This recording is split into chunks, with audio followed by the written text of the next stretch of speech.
s'agira pour nous de définir, sinon de redéfinir, les statuts du journaliste professionnel, de définir la presse en ligne éditée à titre professionnel, de clarifier les statuts des sites Internet personnels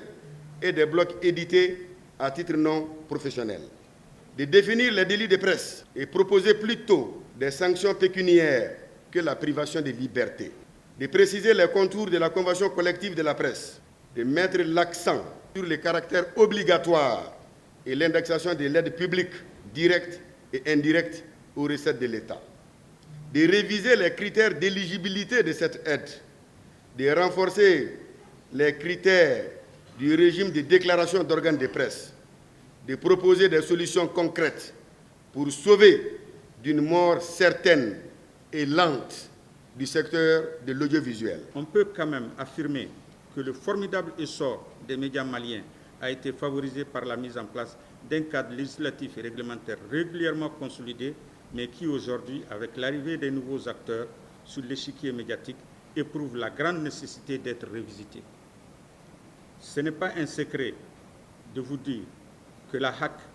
y a réfléchi et a agi dans ce sens-là. C'est pourquoi elle a adhéré à la présente initiative qui va certainement renforcer ses actions antérieures, qui rappellent fort opportunément l'inadaptation du cadre juridique régissant les médias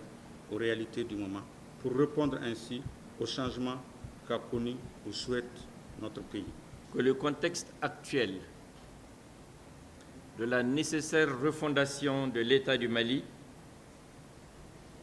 ainsi que la présence de nouveaux acteurs dans l'univers médiatique, constitue pour vous une occasion unique de faire le point des acquis, de réfléchir sur vos forces, d'identifier vos faiblesses afin d'adaptation aux exigences de votre métier et bien entendu aux besoins du peuple malien.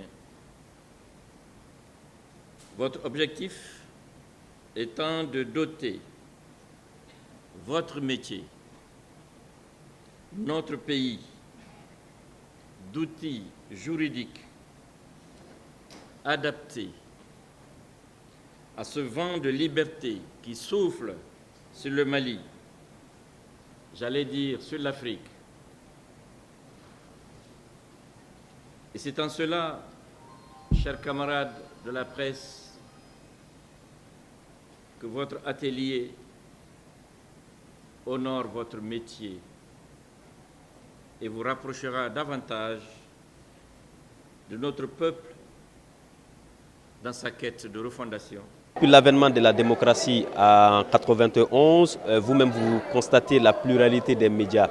Donc ce pluralisme médiatique aujourd'hui est très bien fourni et nous voyons également que les textes fondamentaux qui régissent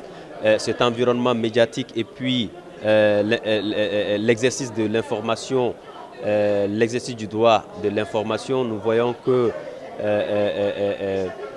les textes sont obsolètes. Donc aujourd'hui, nous passons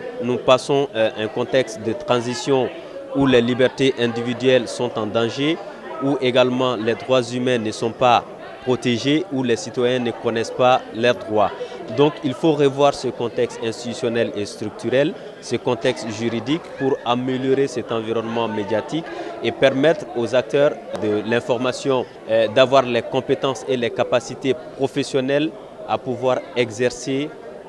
accomplir les droits de l'information des populations.